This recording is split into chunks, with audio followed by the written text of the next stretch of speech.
A struggling single dad helps a woman juggle a pile of books outside a library, unaware she's the hidden force behind one of the world's most powerful companies, and about to rewrite both of their lives forever. Before we dive in, hit that subscribe button and drop a comment. Where in the world are you watching from? The alarm clock buzzed at 5:32 a.m., a dull, persistent sound that clawed at the edges of Jason Cole's sleep. He groaned softly and rubbed the back of his neck before swinging his legs over the side of the bed. The old radiator hissed in protest as it worked to warm the house, and Jason pulled a sweatshirt over his head, the faded fabric worn thin from too many early mornings just like this one. Down the hall, the door to Norah's room stood slightly ajar. He peeked and she was still curled beneath the blankets, a tangle of dark curls and stuffed animals. For a moment he just watched her breathe, a quiet rhythm that reminded him why he kept going. The kitchen light flickered once before, fully coming to life, casting a pale glow over the chipped countertops and mismatched mugs. Jason moved through the motions. Coffee grounds scooped, lunch packed. A sticky note stuck to Norah's thermos with a doodled smiley face. A small ritual, but one that mattered. He couldn't always give her everything, but he could give her these little pieces of normal. By the time the sun began to smear faint gold across the horizon, he was already dressed in khakis and a slightly wrinkled button-down, his tie looped loosely around his neck. Part-time teaching paid just enough to cover the essentials most of the time.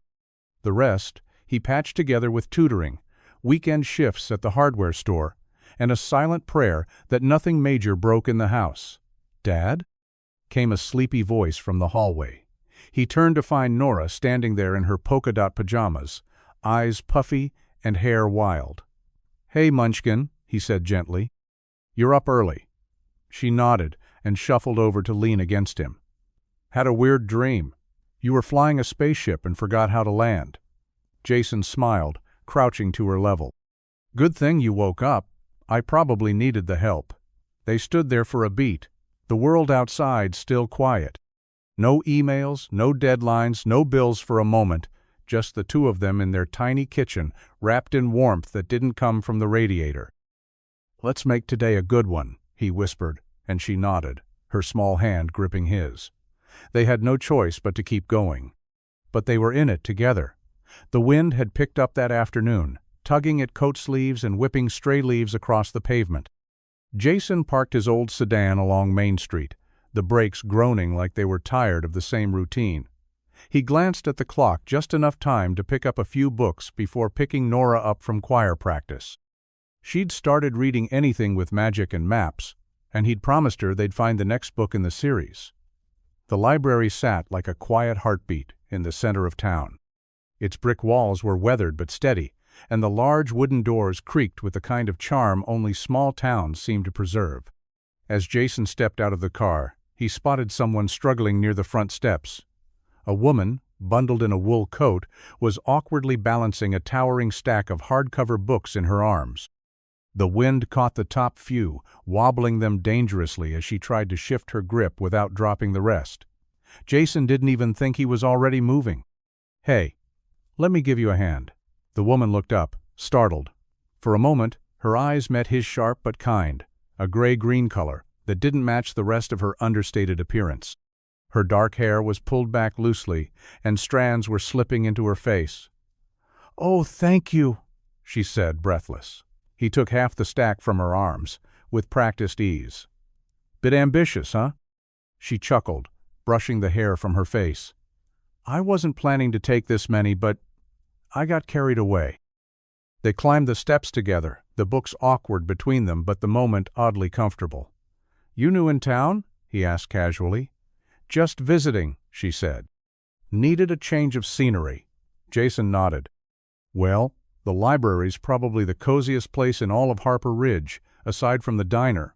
But the books here don't judge you for how much pie you eat." That made her smile genuine, if a little tired. "Sounds perfect." Inside, they dropped the books at the front desk. "I'm Jason," he offered. She hesitated, then replied, "Rachel?" He watched her walk toward the reading room, a strange tug in his chest. "Just visiting," she'd said. But something about her didn't feel temporary. Jason lingered in the nonfiction aisle longer than he needed to. He wasn't looking for anything in particular anymore. His mind was still back at the front steps, stuck on the woman in the wool coat with the delicate smile and an armful of borrowed stories. He told himself it was curiosity. Politeness, maybe.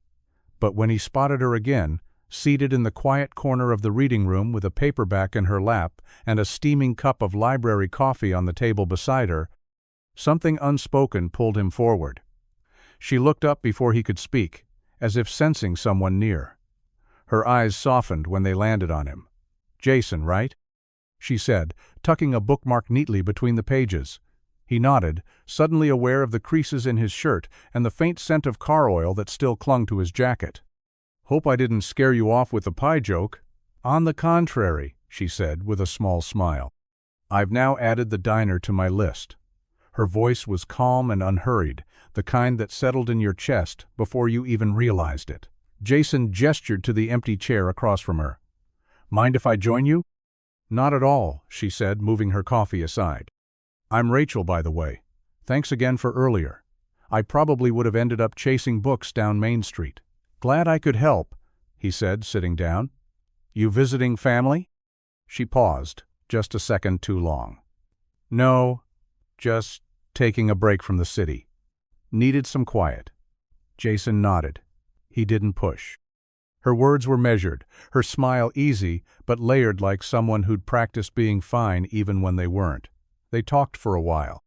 The kind of low-stakes conversation that warmed the space between strangers' books they loved as kids, the best pie flavors, how winter always came too fast. She laughed at one of his offhand comments, a real laugh, and it caught him off guard. Rachel was hard to read, but not because she was cold. If anything, there was something carefully tucked away beneath her calm surface, something sharp and weary, like she'd learned to be soft the hard way. And Jason found himself wanting to know why. The wind had picked up again by the time they stepped outside, kicking leaves down the sidewalk like nature's confetti. Jason tucked his hands into his coat pockets, and Rachel held her scarf a little tighter around her neck. For a moment, they stood at the top of the library steps, like they weren't sure what came next. "You hungry?" Jason asked, his tone light but hopeful. "There's a little cafe around the corner. They make a decent cappuccino and an even better excuse to avoid whatever you were supposed to do this afternoon." Rachel hesitated for a breath, then smiled. "You had me at cappuccino." The cafe was small, tucked between the hardware store and a florist's shop, with foggy windows and the soft hum of acoustic music playing inside. A bell chimed as they entered. Jason picked a table by the window while Rachel ordered their drink. She noticed she paid in cash. They sat across from each other, the aroma of coffee and cinnamon filling the space between them. "So," Jason said, cupping his mug, "what's a city girl like you doing in a town with more tractors than stoplights?" Rachel raised an eyebrow, amused. "You think I'm from the city?" "Your coat says yes. So does the way you talk about quiet like it's a foreign country." She chuckled, stirring her drink. "Fair enough. I guess I just needed a change of pace, a little distance, somewhere to breathe." Jason nodded slowly. "I get that. Small towns aren't glamorous, but they grow on you. People remember your name, your order, your dog's birthday. It's comforting in a weird way."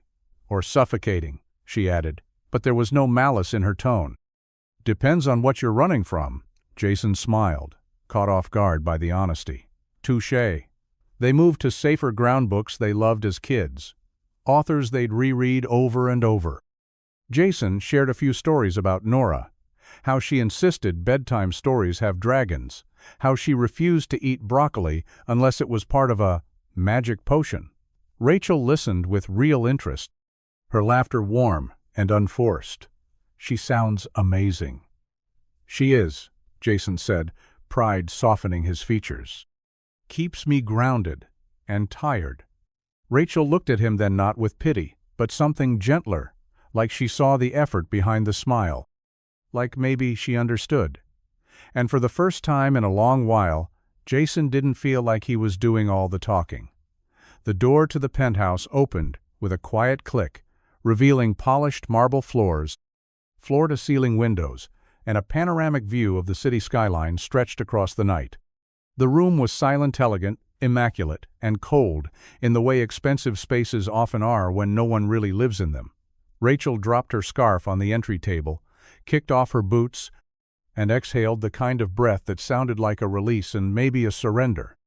But by the time she walked past the mirror in the hallway, she had already started to change. Her name wasn't Rachel. Not really. In the reflection, she stared at herself. Dark hair tousled, her wool coat still smelling faintly of coffee and wind. She reached up, unbuttoning it slowly, like peeling back layers she had almost forgotten how to wear. Beneath the casual outfit was the posture of someone raised to command rooms and deflect scrutiny. In the stillness of the suite, Evelyn Blake emerged again. She crossed the living room and poured a glass of sparkling water from the fridge, bypassing the wine. Her assistant had left a stack of documents on the marble countertop: projections, acquisition reports, board meeting notes. She glanced at them briefly but didn't sit down. Her mind wasn't here. It was still in that cafe, still with him, Jason, the kind-eyed teacher who smelled faintly of engine grease and cinnamon, who had talked about bedtime stories and broccoli like they were sacred, who had looked at her like she was a personate, a headline, not a CEO, not a dollar sign. Evelyn walked to the window, glass in hand, and stared out at the glittering city. She had built an empire on controlling, knowing what people wanted before they even said it. She'd been called brilliant, ruthless, visionary. But today, she'd been Rachel, just Rachel, and no one had looked at her like she was dangerous. Her phone buzzed: messages from her assistant, from the CFO, from the PR team. She silenced it. Tonight, she didn't want to be Evelyn Blake, CEO of Blake Hart Enterprises. She just wanted to remember what it felt like to be unknown. The house was quiet again. The kind of quiet that settles in just after dishes are done and backpacks are zipped for tomorrow. The hallway light cast a soft glow through the crack beneath Norah's bedroom door, and Jason pushed it open gently, careful not to startle her. She was already under the covers, her favorite stuffed rabbit tucked beside her, and a paperback splayed across her chest. Her eyes were half-lidded, that dreamy place between awake and asleep where everything feels safe. "Did you finish your chapter?" he asked softly, lowering himself to sit on the edge of her bed. "Almost," she murmured, pushing the book aside. "But I want a story from you tonight, one of the made-up ones." Jason smiled, brushing a loose curl from her forehead. "All right, let's see." He paused, letting the moment breathe, then began with the familiar rhythm she loved. "Once upon a time," he said, "in a little town that didn't look like much from far away, there lived a girl who could talk to clouds." Nora's eyes brightened just a little. "Real clouds?" "Very real," Jason whispered. "Fluffy ones, stormy ones, even the cranky ones shaped like dragons, but only she could hear them." "What did they say?" Norah asked, her voice muffled by her pillow. "They told her secrets," Jason said, "like where to find lost socks, or how to make a wish that really works. But they also told her that she was brave even on days she didn't feel it." Norah blinked slowly, her breathing beginning to settle. "Was she alone?" Jason shook his head, his voice softening. "Nope, she had her dad. He didn't have magic, but he was really good at pancakes and fixing leaky faucets. And whenever she forgot how special she was, he reminded her. He looked down at her then." Her small fingers curled around the edge of the blanket, her rabbit tucked tight to her side. "You're the best dad," she mumbled, already drifting. Jason leaned down and kissed her forehead. "Sleep tight, bug." As he stood and turned off the lamp, he paused in the doorway, watching her for a long moment. In a world that rarely gave him a break, she was his whole reason, his fairy tale, his everything. The boardroom was all glass and chrome sleek, cold, efficient, the kind of room designed to remind people just how much money moved through it. A panoramic view of the skyline stretched behind the long conference table, but no one was looking at the view. All eyes were on Evelyn Blake as she stepped through the door. She was no longer in boots and a wool coat. Today, she wore a tailored navy suit, heels that clicked like punctuation across the marble floor, and a calm expression crafted over years of practice. Her hair was pulled into a tight chignon. Every inch of her said control. "Morning?"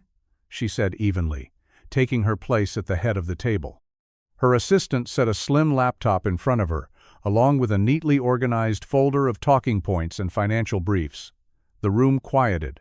Across from her sat Russell Hanley, the CFO, already flipping through a printout with red markup. Beside him, two board members whispered until Evelyn's gaze landed on them sharp, unreadable. They stopped. "We'll begin with Q4 projections," she said, without needing to look at the agenda. "Then discuss the proposal for restructuring the community outreach branches." Restructuring, a neat word for cutting. As the CFO launched into numbers margins, forecasts, markets shifting, Evelyn listened, but part of her was somewhere else. Not distracted, not detached, just distant, like a woman watching herself from behind glass. She could hear Jason's voice, low and warm, asking her if she was from around here. The way he looked at her like she was just a person, not a brand or a name stamped on stock tickers. The way Norah had beamed when Rachel, not Evelyn, had promised to come to her school play. "As for the rural learning centers," Russell was saying, "we project a 6% cut in overhead if we shut down the remaining 4 by spring." Evelyn looked up. "They serve less than 3% of our customer base," he added, like it was nothing more than a number on a page. Her face didn't move. Her voice didn't tremble. "Let's not make any decisions until I've reviewed the reports in full." Around the room, pens paused. She offered a smooth, practiced smile, polished, in control. No one here would ever guess she'd spent the afternoon before sipping coffee in a sleepy town, listening to a man tell bedtime stories about talking clouds, and that was exactly the way she needed it.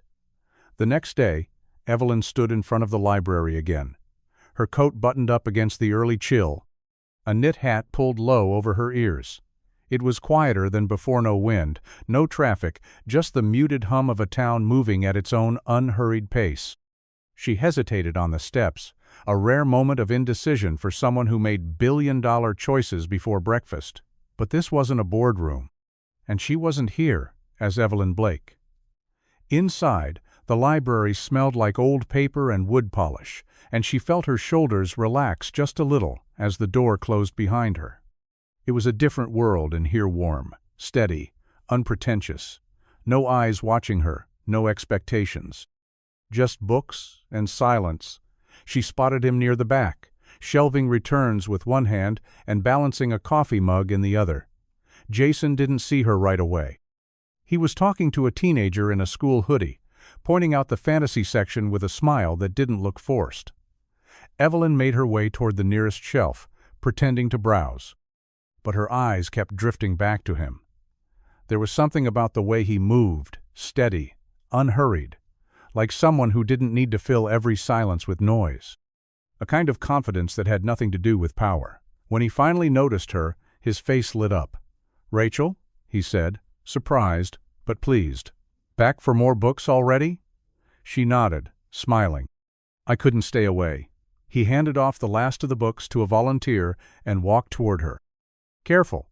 You keep showing up, and people are going to start thinking you live here." "Maybe I should," she said softly, only half joking. They wandered together into the stacks without a plan, surrounded by spines in every color. No one here asked who she was or what she owned. No one cared what kind of car she drove or how many floors her office had. With Jason, she was just Rachel. And that felt like the closest thing to real she'd been in a long, long time. And so she stayed.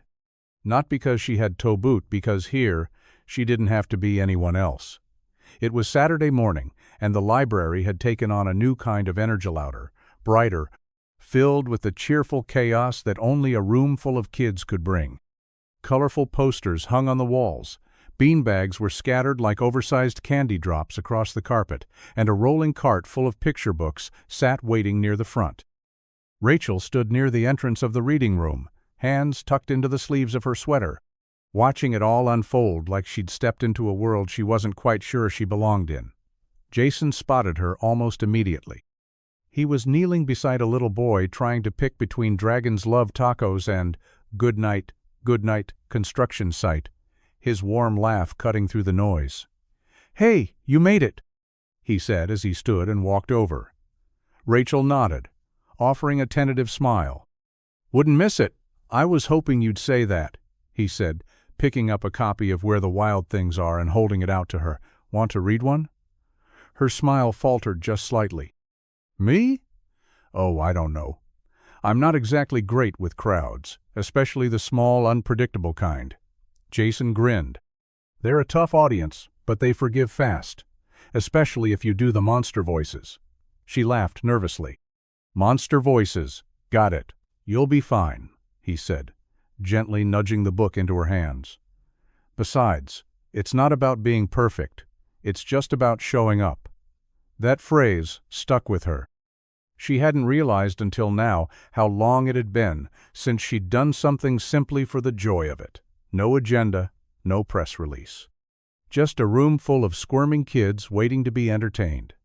A few minutes later, she sat in the storytime chair, eyes wide as she held the book open, trying to find her rhythm.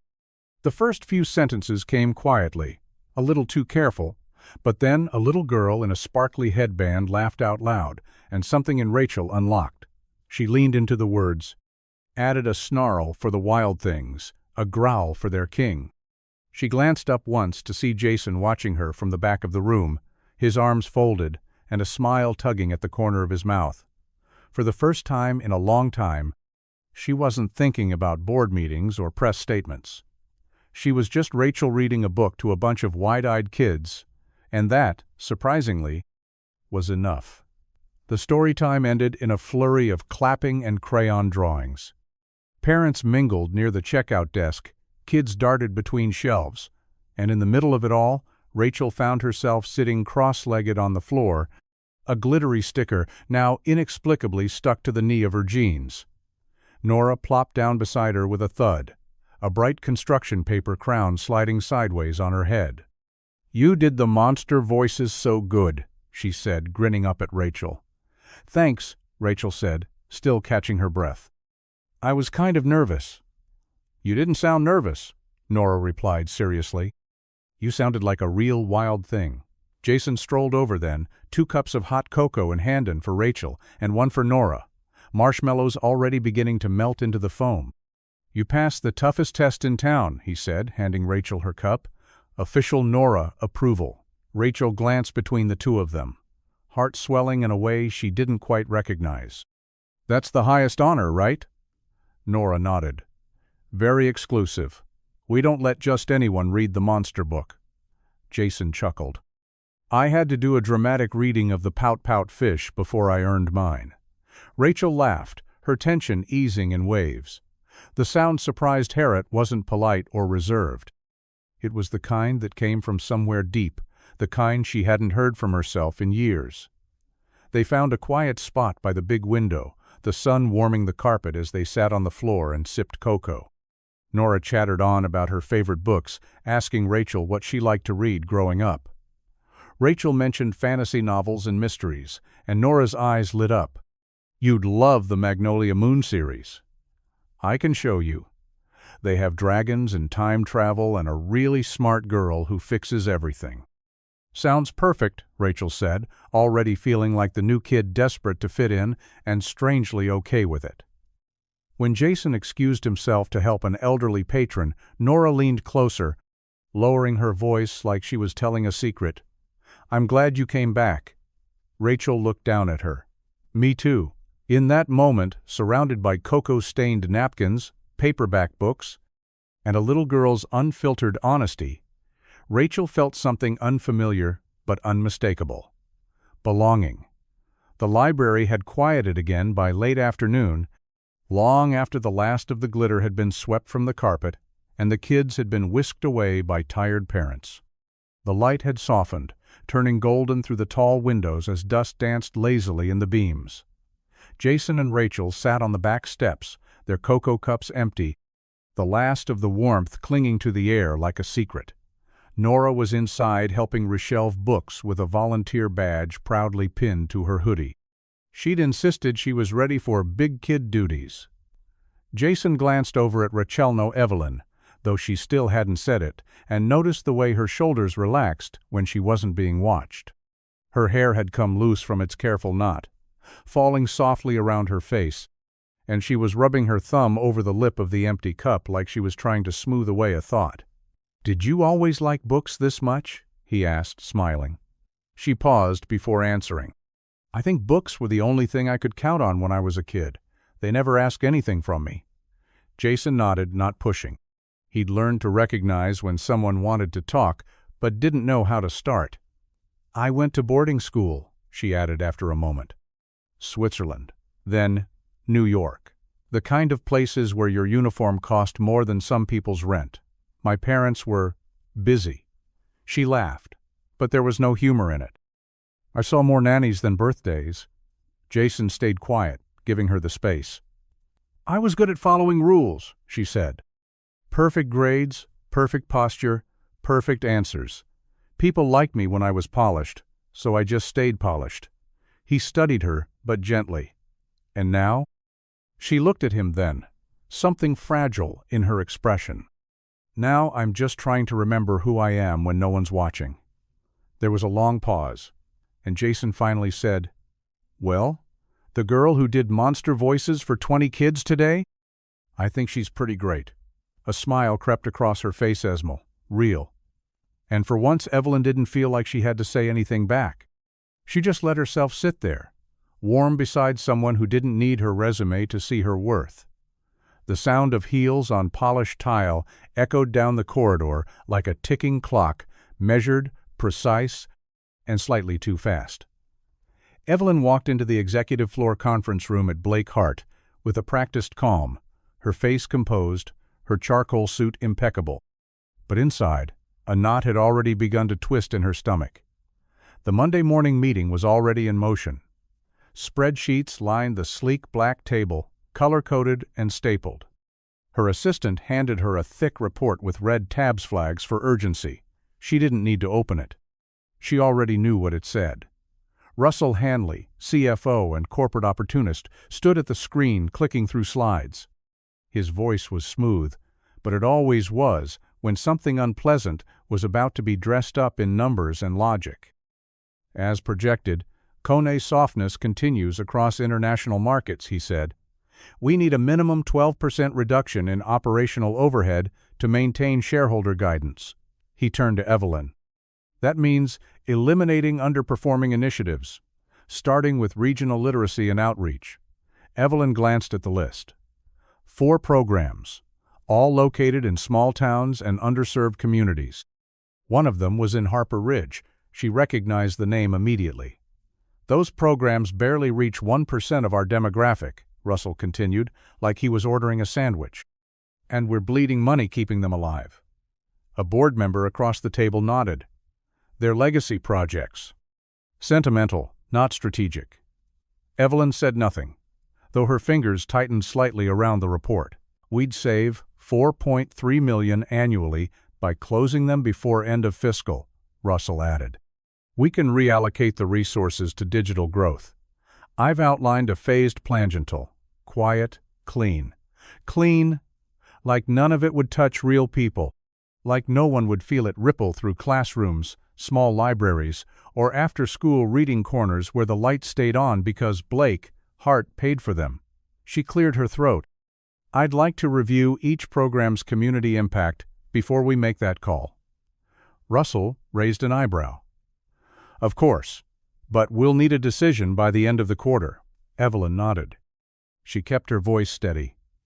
I'll make it. But as the meeting moved on, she barely heard it. All she could think about was a girl named Norah, proudly wearing a volunteer badge, and Jason reading books like they were lifelines. Numbers were easy to cut. Faces were not. It was the kind of late autumn evening that made the world feel softer, cool air, dim porch lights, and the smell of something warm drifting out an open kitchen window. Rachel stood just outside Jason's front door, nervously adjusting the sleeves of her sweater. The house was small but cozy, its porch cluttered with potted plants and a worn welcome mat that read, "Wipe your paws." Jason opened the door with his usual easy grin. "Right on time. You hungry?" "I could eat," she said, stepping inside, instantly wrapped in the scent of garlic, something roasted, and a faint trace of motor oil, probably his jacket on the coat rack. Norah popped her head out from the hallway. "We're having spaghetti," she announced. "And garlic bread. Dad burns it sometimes, but it's still good." Rachel laughed. "Thanks for the warning." Dinner was simple but warm-served at a small, slightly lopsided table covered in crayon marks and mismatched placemats. Jason poured her a glass of lemonade and passed the breadbasket with mock seriousness. Conversation drifted easily between them, Norah chiming in now and then with facts about volcanoes and a detailed recounting of her newest favorite book. After Norah ran off to finish her science poster, Jason stood to clear the plates. "Hey," he said, glancing over his shoulder. "Mind giving me a hand with something before dessert?" Rachel followed him down a narrow hallway into the bathroom, where he pointed to the sink. "Faucet's been leaking. Figured since you handled story time like a champ, you might be ready for advanced plumbing." She stared at the wrench he offered. "I should warn you I'm better with quarterly reports than pipe fittings." Jason leaned against the doorframe, smirking. "That's okay. I just needed a flashlight holder and someone to laugh at my bad jokes." She crouched beside him, fumbling with the wrench as he guided her hands. Water dripped in slow, rhythmic defiance while she tried to follow his instructions. She was clumsy, awkward, totally out of her element, and, oddly, she didn't care. Because here, in this tiny bathroom with outdated tile and leaky plumbing, she wasn't a CEO. She was just Rachel, learning, laughing, trying. And for the first time in what felt like years, she didn't feel like she had to prove anything to anyone. The elevator doors slid open with a soft chime, revealing the familiar silence of Blake, Hart's executive floor. Evelyn stepped out, heels clicking across the marble, a fresh coffee in one hand and her phone already buzzing in the other. She didn't break stride as she answered. "Yes, Adam?" Her assistant's voice came through, calm but clipped. "We need to talk. Privately." That was never a good sign. Moments later, they stood in her corner office, the city skyline stretching out behind her like a painting she hadn't looked at in weeks. Adam shut the door behind them and held out a sleek, black tablet. Evelyn raised an eyebrow, but took it without a word. The screen lit up with a media monitoring dashboard, a blog post, then a local photo. Grainy but unmistakable. A woman bending down to hand a cup of cocoa to a little girl outside a small-town library. Beside her, a man in a worn jacket, smiling in profile. The headline was simple: "Is this Blake, Hart's Ice Queen?" Evelyn's stomach sank. She handed the tablet back without flinching, but her voice was quieter than usual. "Where did they get that?" "Public Facebook post. Someone tagged the library. It got picked up by a few gossip aggregators. Nothing mainstream yet, but—" Adam paused, his expression tightening. "People are starting to ask questions. Where you've been, who he is." Evelyn leaned against her desk, pressing a hand to her forehead. "Let me guess. The board's already talking. Not officially." But Russell saw it. "Of course he did." Adam hesitated, then added, "I'm not judging. You deserve to have a life. But this isn't anonymous anymore. If you keep spending time in Harper Ridge, people will notice. And if it looks like you're distracted—" "I'm not," she said sharply. He held her gaze. "Maybe not. But in this world, perception is reality. And right now, the perception is that you've gone soft." Evelyn swallowed hard. The warmth of last night's spaghetti dinners, Norah's volcano project, laughter over a leaking sink flickered against the cold reality of this office. Two lives pulling in opposite directions. She nodded once. "Thank you, Adam. I'll handle it." But long after he left, she stood at the window, watching the city blur beneath her, wondering which version of herself people were really starting to see, and whether she could be both. Snow had started to fall in soft, silent flurries, blanketing Harper Ridge in a hush that made even the sidewalks seem gentler. Street lamps cast a warm glow on the quiet, white-covered town, and Evelyn, coat buttoned up, gloved hands stuffed in her pockets, walked beside Jason like they'd done this 100 times before. They'd left the library late after helping clean up a winter-themed reading event. Norah had insisted on hanging every paper snowflake herself, and Jason had let her, even though it meant staying an extra hour. Evelyn hadn't minded. It gave her a reason to stay. Now, they strolled past the old bakery, their footsteps muffled by snow. The air was sharp and still, the kind of cold that nipped at your nose but made everything feel clearer. The street was empty except for them. "I always forget how quiet it gets here in winter," Jason said, his breath forming clouds in front of him, like the whole town just takes a deep breath. Evelyn smiled faintly, nodding. "It's peaceful." Jason looked over at her. "You don't get that in the city?" She hesitated. "Not really. There's always movement, always noise." "And you?" he asked. "Are you always moving too?" The question hung there longer than it should have. Evelyn stopped walking, her boots crunching lightly in the snow. For a moment she thought, "This is it. This is where I tell him." She opened her mouth. "Jason." He turned to her, brows slightly raised, waiting. Her heart beat louder than it should have. She could see the opening, the trust he offered so freely, the way he looked at her like she mattered without conditions. She could tell him everything. Her real name, the company, the reason she'd come here in the first place. But fear clawed at her, because once she said it, everything would change. So she smiled instead, soft and careful, and let the truth settle back behind her ribs. "I was just going to say, thanks for letting me be part of this." Jason smiled, gentle and unaware. "You don't have to thank me. You're here. That's enough." They walked on, the snow falling thicker now, and Evelyn nodded, pretending it was. But as her fingers brushed against his in the cold, she knew the moment had passed, and she wasn't sure she'd get it back. The flyer was crumpled and covered in glitter glue, shoved haphazardly into Jason's coat pocket by a very enthusiastic Norah the second he picked her up from school. "Big news," she declared, climbing into the back seat and yanking off her hat with a flourish. "I got a speaking part, like a real one. 3 whole lines."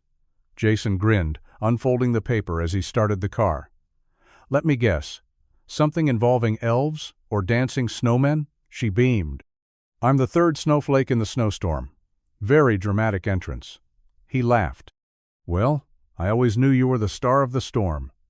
By the time they got home, Norah was already talking at full speed about her costume. "Yes, it has sparkles. No, you can't say it's too much." Her lines, and most importantly, her guest list. "So obviously you're coming," she said, flopping onto the couch with the kind of exhaustion only a 4th grader could feel. "But I want Rachel to come too." Jason glanced up from the mail. "Rachel?" Norah gave him a look. "Yes, Rachel. She read Where the Wild Things Are and helped with glitter cleanup. She's basically part of the family now." He chuckled. "Well, you could ask her. I was hoping you would." Jason gave her a knowing look. "You're learning delegation a little too early." Later that evening, after dinner and dishes, he sent Rachel a quick message. "Norah's got her first play next week. Wants to know if you'll come." She said it's non-negotiable. The reply came faster than he expected. "I wouldn't miss it. Just tell me where to sit." When he told Norah, she squealed and immediately began practicing her lines at top volume. Jason watched her, amused and proud, and maybe just a little anxious. Because having Rachel there suddenly made it feel like more than just a school play. It felt like letting her into something sacred. Rachel Evelyn read the message again later that night, from the sterile glow of her penthouse kitchen. Her assistant's warnings still echoed faintly in the back of her mind, but she ignored them. This wasn't about optics. It was about a little girl who wanted her to see her sparkle. And for once, Evelyn didn't want to miss it. The auditorium at Harper Ridge Elementary was packed tighter than anyone expected for a third-grade winter play. Folding chairs scraped against the tile floor, parents stood along the back wall, and the smell of peppermint and popcorn hung in the air like a festive fog. Rachel sat in the second row between Jason and a bundled-up grandmother who kept offering her peppermints. Norah peeked from behind the red curtain at least 3 times, each time waving furiously at them until Jason gave a discreet thumbs up and Rachel blew a kiss. When the lights dimmed, a hush fell over the room. The curtains pulled back, revealing a snow-covered cardboard forest and a cast of tiny snowflakes, Norah among them, her sparkly costume glittering under the stage lights. Rachel clapped and laughed with everyone else, heart full and warm in a way she hadn't let herself feel in a long time. Sitting beside Jason, surrounded by strangers who treated her like a neighbor and not a headline, she felt, if only briefly, like she belonged. They posed for a photo afterward, taken by a local parent with a too-large camera. Jason's arm rested lightly around Rachel's shoulders, Norah grinning between them, holding a bent paper snowflake like it was a trophy. Rachel didn't notice the man 2 rows back, new to town, holding a different kind of lens. The next morning, Evelyn woke to her phone buzzing relentlessly on the nightstand. 6 missed calls. 3 texts from Adam. "You need to see this. Now." She rubbed the sleep from her eyes and reached for the remote. The news came on mid-segment. The anchor was smiling, amused, while the screen beside her showed the grainy photo from the night before Jason, Norah, and Rachel standing close, laughing. Fortune 500 CEO Evelyn Blake spotted, at rural school play, mystery man identified. Her breath caught. Another image flashed on screen, a cropped version, this time just her and Jason, smiling at each other like they were the only 2 people in the room. The anchor continued. Sources confirm the woman in the photo is indeed Evelyn Blake, head of Blake Hart Enterprises, seen here under the alias Rachel. The company has yet to issue a statement. Evelyn sat frozen, the warmth of the night before collapsing beneath a wave of cold reality. In trying to keep her 2 lives separate, she'd just collided them publicly, irrevocably. And the fallout had only just begun. Jason stared at the photo on his phone, his thumb frozen above the screen as if swiping it away might undo everything. The headline burned into his vision, no matter how many times he blinked. Fortune 500 CEO's small-town secret? Evelyn Blake's disguise revealed in school play Snap. He read the article once, then again. Then a third time, hoping for some kind of explanation that made it less insane, less personal. Evelyn Blake. Not Rachel. Not the soft-spoken woman who helped with glitter glue and laughed at Norah's jokes. Not the one who read bedtime stories and fixed leaky sinks.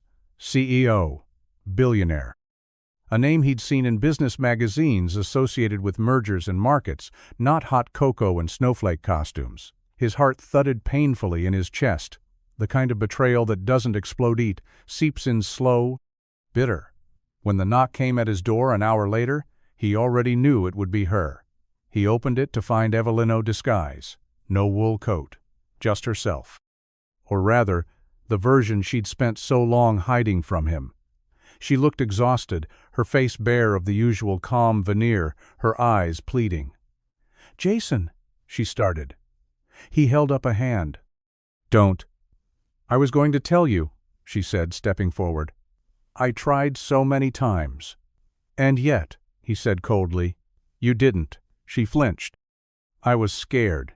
You treated me like I was real. Not a title. Not a brand. I didn't want to lose that." Jason shook his head slowly, disbelief washing over his features. "So you lied instead?"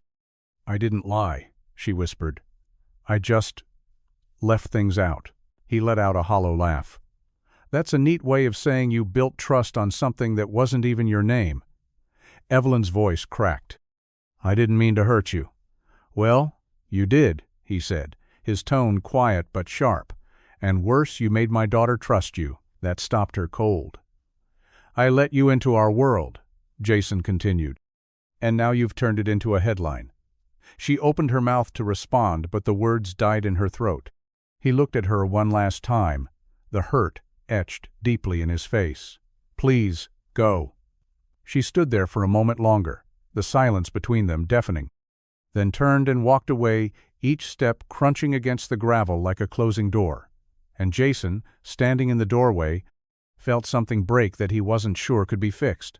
The boardroom felt colder than usual, not in temperature, but in tone. The usual small talk that preceded meeting updates about weekend getaways, kids in private school, market gossip was gone.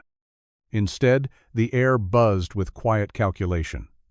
Evelyn walked in precisely on time, posture straight, expression unreadable. She wore black todays, leek, and Severias, if armor might somehow make the whispers stop. Every seat was filled. Russell Hanley, of course, sat to her left, fingers steepled in front of him, eyes glinting with the satisfaction of a man who'd been waiting for a misstep. She took her seat at the head of the table. "Let's begin." But she didn't get far. "We were hoping you could address the situation," Russell said, voice smooth as silk, razor underneath. "Before we move on to projections." She didn't flinch. "What situation exactly?" He slid a printed version of the headline across the table like a weapon. "Evelyn Blake's Secret Life in Small Town America CEO or Character Actress?" A few board members chuckled softly. Others didn't bother hiding their concern. "You've become the story, Evelyn," said Marjorie Chen, head of investor relations. "And not in a flattering way. We've had press inquiries from every major outlet," added someone else. "Questions about your leadership, your judgment, your entanglements." Evelyn kept her hands folded. "So I spent time in a small town under a different name. I didn't commit a crime." "No," Russell said smoothly, "but you lied. To the board, to the public. You embedded yourself in one of our own outreach communities under false pretenses. That's exposure legal, reputational, financial." "I didn't go there as a spy," Evelyn snapped. "I went there as a person, something this board seems to have forgotten we are." A tense silence followed. "Emotion doesn't drive shareholder value," Russell said. "Distraction does damage. So, the question becomes, are you still capable of leading this company? Or have your personal indulgences compromised your role?" Evelyn's gaze swept the room, landing on faces she once thought of as allies, colleagues, even friends. And in that moment, it became painfully clear. The version of her that fit in here the perfect, polished executive was no longer enough. Or maybe, she realized, it never was. The house was quiet that night, too quiet. The kind of silence that comes after something has been broken, and no one knows how to talk about it yet. Jason sat at the kitchen table, untouched dinner cooling on the plates. The clink of Norah's spoon against her glass of milk was the only sound between them. She hadn't said much since coming home from school, but Jason could feel the questions sitting just beneath her small furrowed brow. Finally, she looked up. Her voice was soft, not accusing, just curious in that raw, honest way only kids could be. "Did she lie?" she asked. "Or did she just want to be loved?" Jason's hand paused over his fork. He looked at her. Really looked. Her big eyes, the way she picked at her food, the worry trying to settle quietly in her shoulders. Norah didn't care about titles or headlines. She cared that someone she trusted had become a stranger overnight. He sighed, rubbing the back of his neck. "I don't know, Bug." She nodded slowly, not pressing, just letting the space fill with his uncertainty. Jason leaned forward, elbows on the table. "I think maybe she didn't mean to lie. Maybe she didn't know how to tell the truth without messing everything up. But isn't that still lying?" "Yeah," he admitted. "I guess it is." Norah stirred her milk with the spoon, watching the swirl. "I liked her. Not because she was famous or rich or anything. Just because she was kind. She laughed at my jokes, and she didn't make me feel like a kid." Jason's heart ached. "She was kind, sweetheart. She just made a mistake." "Everyone makes mistakes," Norah said. "Even you sometimes." He smiled faintly. Especially me. She got up then, walked around the table, and climbed into his lap like she used to when she was smaller. He held her there, quiet for a long time. "I don't hate her," she said softly. "I don't either," he whispered. But forgiveness, Jason knew, didn't always come quickly. Sometimes, it started like this, with a child's question and a father's uncertain answer, sitting together in the stillness, trying to make sense of a world that had suddenly shifted under their feet. The days that followed moved slowly, as if the whole town of Harper Ridge had taken a step back to let the quiet in. Snow came heavier now, layering the streets in white, muting the usual buzz of small-town life. And Evelyn was gone. No note, no goodbye, just absence.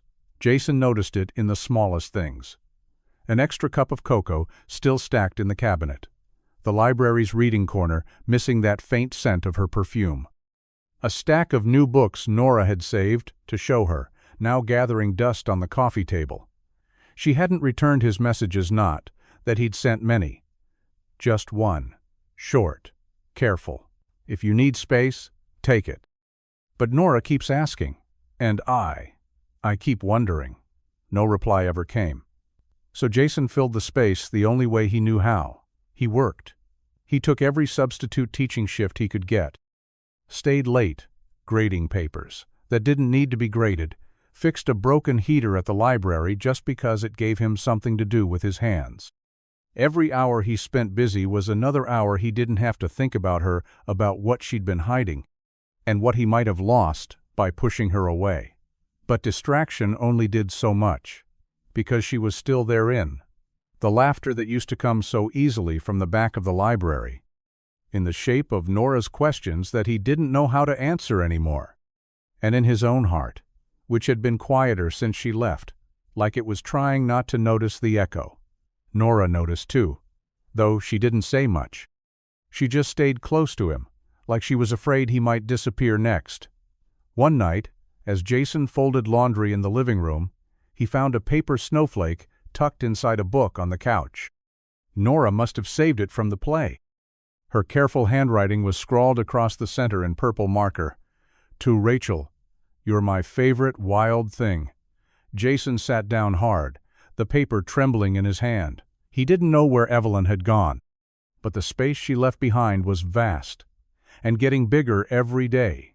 The penthouse was silent, save for the faint hum of the city far below. The lights outside stretched endlessly, towers, traffic, windows lit like constellations. But inside, Evelyn sat at the edge of her bed, a notebook balanced on her knees.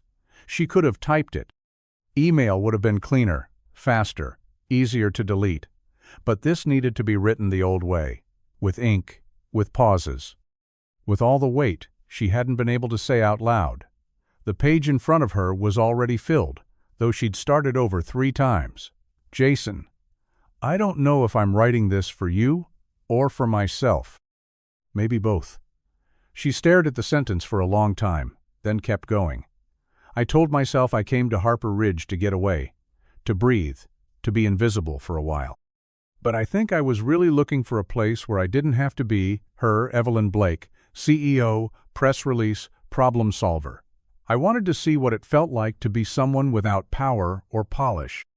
Someone who could sit in a library and read to children and laugh about glitter glue. And then I met you, and Norah, and I forgot why I was pretending in the first place. You made me feel seen, really, seen in a way I haven't in years. I wanted to tell you, I tried. But every time, I froze, terrified that the truth would ruin everything, that you'd look at me and only see the person the headlines painted, not the one standing in front of you."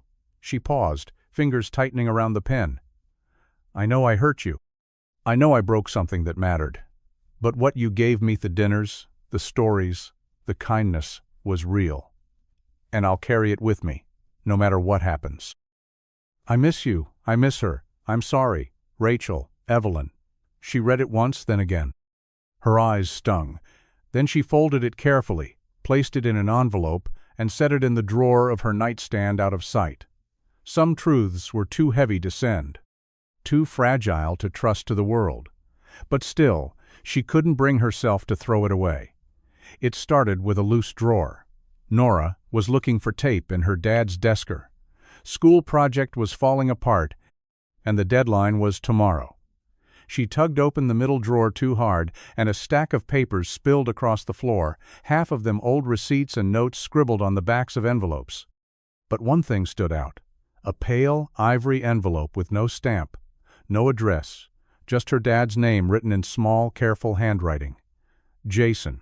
She recognized the writing immediately. Rachel's except it wasn't Rachel anymore. It was Evelyn. Her breath caught in her throat. Norah hesitated, the envelope cool and smooth in her hands. She knew it wasn't hers to open, but it wasn't sealed. And something about the way it was hidden, half buried in a drawer like it didn't want to be found, made her feel like maybe it did want to be found after all. She unfolded the letter slowly, reading each line like a secret being whispered to her alone. By the end, her chest ached. She didn't understand everything words like CEO and reputation and shareholders didn't mean much to a 10-year-old. But what she did understand was this: Rachel hadn't meant to hurt them. She'd been scared and sorry, and she still cared. Norah sat there for a long time, fingers curled around the letter, thinking. Then she stood, walked quietly to the kitchen, and pulled a fresh envelope from the drawer. She carefully copied Jason's name onto the front, just like Rachel had. Then, without telling her dad, she slid the letter inside, sealed it, added a stamp, and wrote a return address she remembered from the label on one of Rachel's books. She walked to the corner mailbox after school the next day, coat zipped up to her chin, letter clutched tight in her mittened hand. She knew it wasn't exactly allowed sending someone else's letter, but sometimes grown-ups needed a little push. As she dropped it into the mailbox and listened to the soft thunk of it landing, Norah whispered, "Please work," because she didn't want a world where kindness got forgotten, or where love disappeared, just because it got a little messy. And maybe, just maybe, the letter would bring them back. The letter arrived on a Thursday. Jason had just gotten home from school, tired and dusted with chalk from an afternoon of tutoring and substitute teaching. Norah was in the living room, gluing stars to a science poster while humming under her breath. The mail was a mix of bills, catalogs, and one envelope with no return address, just his name in delicate handwriting that stopped him cold. He knew that handwriting. He carried the rest of the mail to the kitchen counter, but the envelope stayed in his hand. For a long moment, he just stared at it. Then, slowly, he slid a finger under the flap and pulled out the single folded page. "Jason, I don't know if I'm writing this for you or for myself. Maybe both." As he read, the world around him seemed to hush. The clatter of Norah's scissors faded. The ticking kitchen clock slowed. Every sentence unfolded like a breath he hadn't realized he was holding. The truth about her name, her fear, her reasons. She hadn't tried to deceive him for sport or pride. She'd just panicked. Let herself believe that honesty would cost her everything good she'd found. She thought he couldn't forgive her. That was the part that got him. Not the secrecy, not the persona, but the fact that this woman who had sat on his floor reading Where the Wild Things Are to a roomful of giggling kids, who had fixed a leaking faucet with the grace of a drunk octopus, who had made cocoa with too many marshmallows, and listened to Norah like every word mattered, believed he was the kind of man who would walk away the moment things got complicated, and maybe he had. He lowered the letter and sat down hard in one of the kitchen chairs, hands braced on the table. She had been imperfect, scared, but real. The woman in the letter was the same one who'd shown up day after day in their lives, not polished Evelyn Blake, but Rachel, trying to figure out who she was without the world telling her. "Dad?" Norah peeked into the kitchen. "Everything okay?" Jason looked up at her, eyes still wet, heart cracked wide open. He nodded slowly. "Yeah, kiddo," he said. "Just reading a story that's not over yet." The city felt like another world. Faster, colder, taller. Jason hadn't been in a skyscraper since college. And now he was walking into the kind of building that looked like it didn't even allow bad days to exist inside. Blake. Hart's headquarters towered above the sidewalk like a monument to precision and power. Glass walls, chrome accents, and a security desk that looked more like a military checkpoint than a lobby welcome. Jason hesitated before stepping through the revolving doors, the letter from Evelyn still folded carefully in the inside pocket of his coat. He wasn't here to confront her. He wasn't even sure what he was here to say. Only that he had to see her. "I'm here to see Evelyn Blake," he told the receptionist. "I don't have an appointment." The woman blinked. "Your name?" "Jason Cole." A pause. A tap on the keyboard. Then a soft nod. "She'll be right down." Jason waited in a lobby that smelled like polished marble and designer cologne, surrounded by sleek furniture and muted artwork that looked like it had cost more than his entire house. He stood the whole time, too nervous to sit, too aware of the looks from passers-by in tailored suits. When the elevator doors opened, he saw her. No disguise, no layers to peel away. Just Evelyn, still elegant, still poised but different. More vulnerable somehow, like she hadn't expected this moment either. She walked toward him, heels quiet against the polished floor. "Jason, I got your letter," he said. She nodded slowly, lips pressed tight. "I came because—" "You were right," he continued. "You didn't lie to hurt me. You lied because you didn't think I could handle the truth. And maybe I gave you a reason to believe that." She looked at him, eyes glassy but holding back. "I wanted to tell you, every day, but the more I cared, the harder it got." He took a breath. "I didn't come here to accuse you, Evelyn. I came to listen. If you still want to talk?" For a beat, the world around them fell away. Just city lights flickering through glass, and two people who had once found each other in the quietest place on earth. "I do," she whispered, and just like that, something broken began to mend.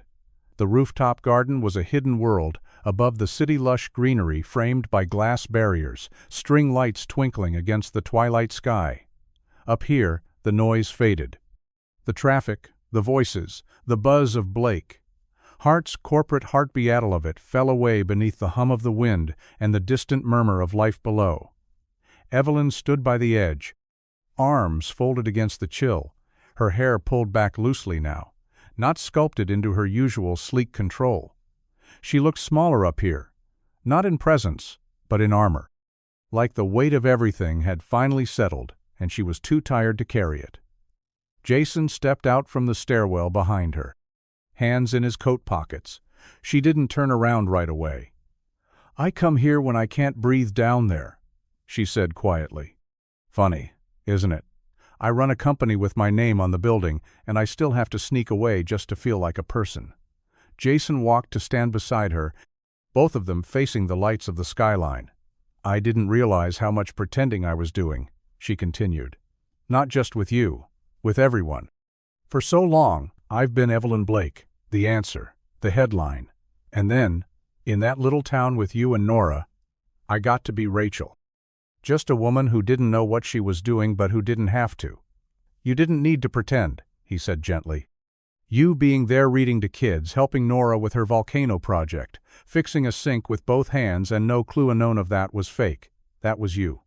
She turned to him, eyes wide and tired. "But you trusted someone who didn't exist." "I trusted someone who showed up," he said. "Someone who listened, who cared, who mattered. And, yeah, I was angry, hurt. But not because of what you were hiding. Because I thought I'd lost something real." Evelyn's voice broke slightly. "I thought if I told you who I really was, everything good would disappear." Jason looked at her, really looked. The only thing that disappeared was you. A long silence stretched between them, full of grief and something new possibility. "I don't want to be two people anymore," she whispered. "I just want to be me, all of me. If that's still something you can handle." Jason stepped closer. "It always was. I just needed you to believe that."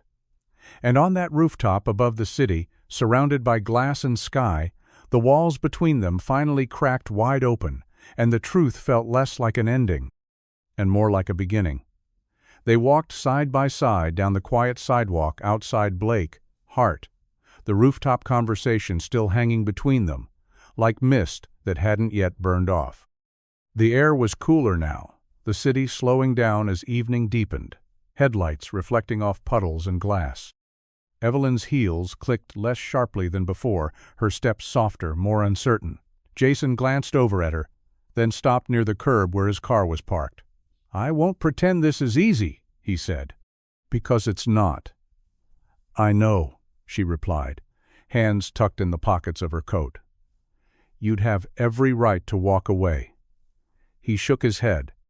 "I did walk away, and I hated it."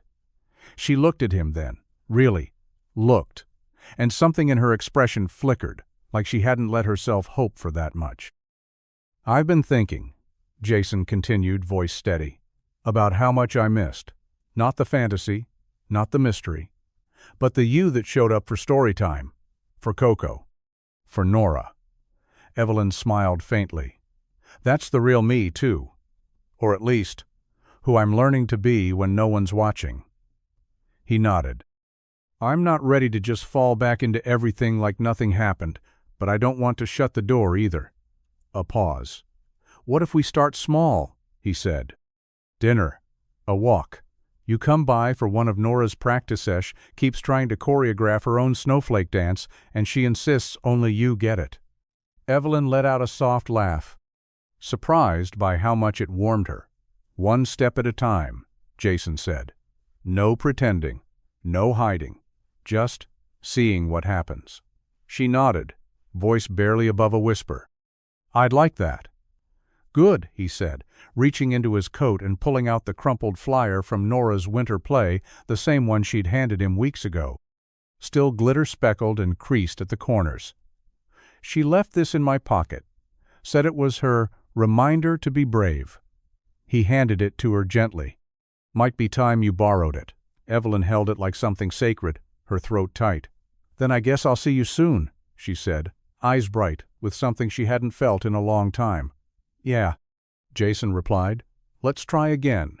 And with that, they parted not with finality, but with something far more rare between two people who had every reason to walk away: hope. The conference room was nothing like the one Evelyn had sat in weeks ago, under fluorescent lights and sharpened gazes. This one was smaller, tucked into a side floor of Blake, Hart's headquarters, with sun pouring through open windows and a dry erase board cluttered with marker notes and coffee cup rings. It didn't smell like power, it smelled like paper, ideas, and purpose. Jason stood at the front, sleeves rolled, marker in hand, surrounded by charts, book titles, and community proposals. Evelyn sat across the table, no laptop, no suit jacket, just a legal pad, a pen, and a quiet smile that had grown more frequent lately. They were building something, and for once, it had nothing to do with image. "This one," Jason said, tapping the board, "is simple but powerful after-school book clubs in underfunded schools, run by local volunteers. We provide the materials and support. Low cost, big impact." Evelyn nodded, scribbling something down. "Let's add digital access for rural families. Tablets preloaded with reading apps, maybe a mobile book van for weekends." He grinned. "A book mobile? We're bringing it old school." "Everything old eventually becomes innovative again," she said, arching an eyebrow. Their eyes met, laughter flickering between them, warm, easy, shared. The Blake Heart Literacy Initiative was officially launching in 2 weeks. What had started as a quiet idea, sparked by a library reading circle in a town most executives wouldn't bother to map, had turned into something real, scalable, human. And Evelyn had made one thing clear to the board. This wasn't a vanity project. It was a cornerstone. Jason had been stunned when she asked him to lead it. "I'm not corporate," he'd said at the time, hesitant. "I don't wear suits. I fix faucets and read bedtime stories." "That's exactly why I want you," she'd replied. "You don't just understand community, you live it." Now, as they finalized details budgets, staffing, pilot towns, Jason leaned back, arms crossed, watching her scribble in the margins of her notes with genuine focus. "You know," he said. "This is probably the only boardroom I've ever actually enjoyed." Evelyn looked up, her smile soft and certain. "That's because we're not building a brand here. We're building a bridge." And this time, they were on it together. The house sat at the end of a quiet street, tucked between a yellow-painted bungalow with wind chimes on the porch and a brick ranch where someone always had a kettle on the stove. It was small, modest by any standard, but Evelyn stood on the front step with the keys in her hand like she'd just claimed something monumental. No staff, no gate, no tinted windows, just a little house with a creaky porch swing, peeling shutters, and a front yard that would need mowing come spring. It was perfect. Jason pulled up in his truck, just as she was wrestling with the lock.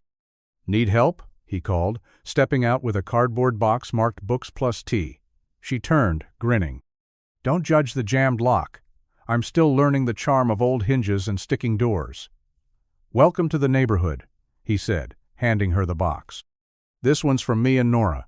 She insisted on including a library card application, in case you haven't officially settled. Evelyn laughed as she peeked inside. Sure enough, beneath a box of Earl Grey and a gently used copy of Charlotte's Web was the folded library card form Norah's handwriting scrawled at the bottom. "Everyone needs one." She ran her fingers over the paper like it was an invitation to something sacred. Inside, the house smelled faintly of fresh paint and dust.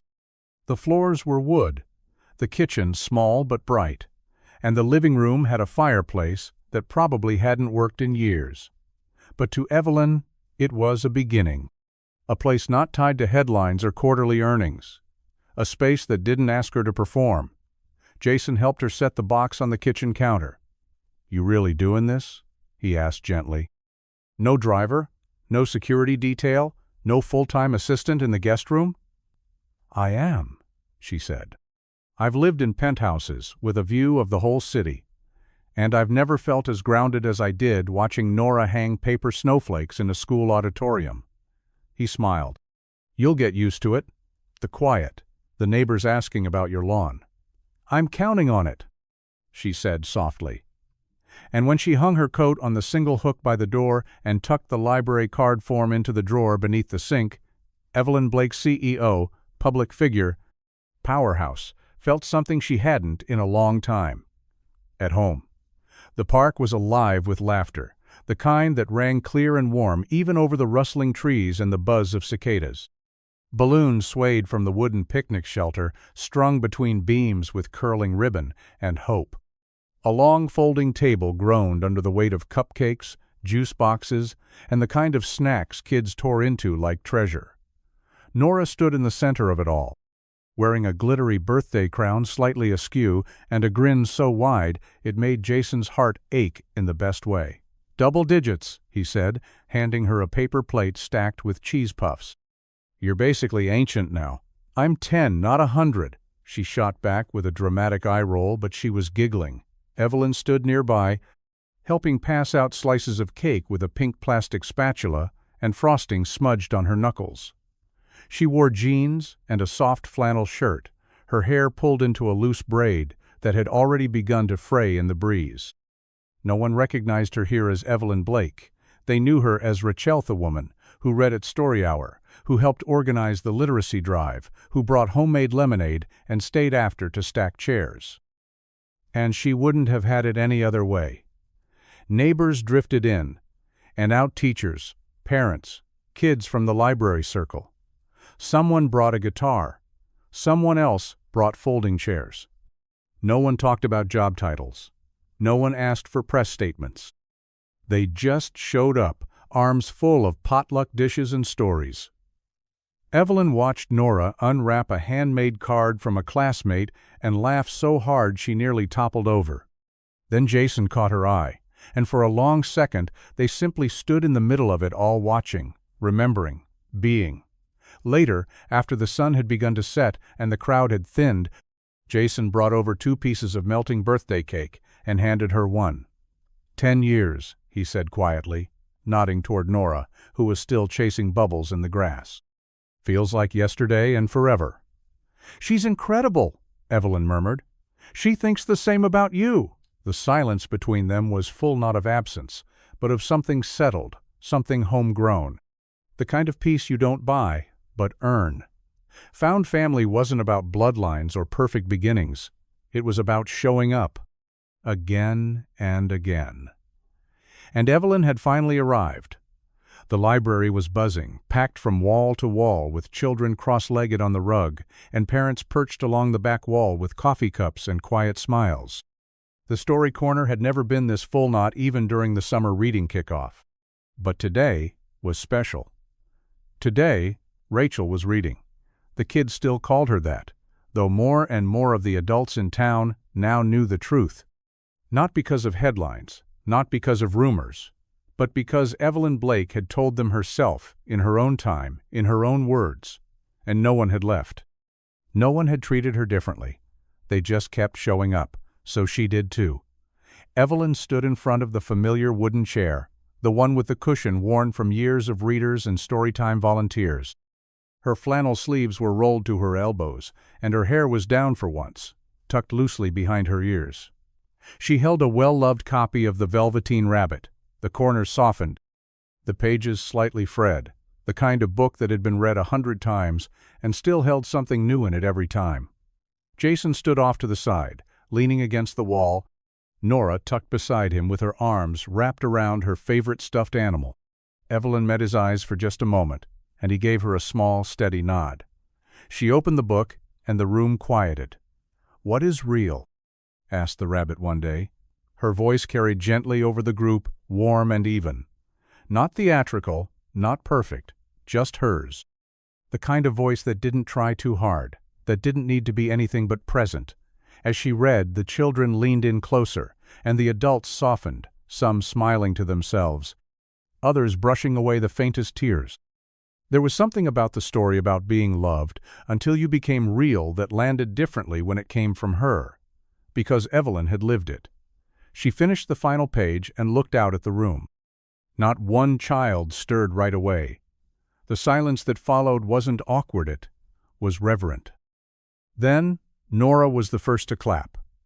The rest followed in a wave of applause and giggles. Evelyn closed the book gently and smiled. This time, it wasn't a mask. It wasn't a strategy. It was a woman who, after everything, had finally found her voice and the place it belonged. The sky was a quiet canvas of stars, scattered like freckles across the dark. The sidewalks of Harper Ridge glistened faintly from a recent dusting of snow, and the cold air carried the distant smell of wood smoke and winter. Evelyn walked between Jason and Norah, their steps slow, unhurried, the kind you take when you don't want a good day to end. Norah had Evelyn's hand in one of hers and a crumpled copy of The Velveteen Rabbit tucked under her arm like treasure. Her birthday crown, worn proudly for a second day, was tilted and bent, but still perched on her head like it belonged there.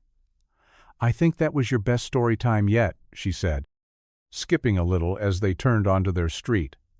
"Even better than the one with the monster voices." Evelyn smiled. "High praise." The monster voices were tough to beat. Jason glanced at her, that quiet warmth in his eyes that had slowly returned in the weeks since they'd decided to start again. Not fast, not blindly, but honestly. It meant something. You being up there. "It meant something to me too," she said. They passed the library, its windows glowing faintly. Then the diner, now closed, the neon sign dark for the night. This town, this small, imperfect, welcoming town, had become part of her. Not as an escape, not as a disguise, but as home. No reporters lingered at the corners now. No flashes, no whispers. Just the crunch of their boots in the snow, and the rhythm of 3 lives quietly weaving together again. As they reached Evelyn's little house, Norah tugged both adults toward the porch. "Hot cocoa?" she asked. "With way too many marshmallows?" Jason looked at Evelyn. "Your call." Evelyn grinned. "I think that's exactly what this night needs." They went inside, the door closing softly behind them. No speeches, no declarations, just laughter in the kitchen and steam rising from mugs and a story still unfolding one page at a time.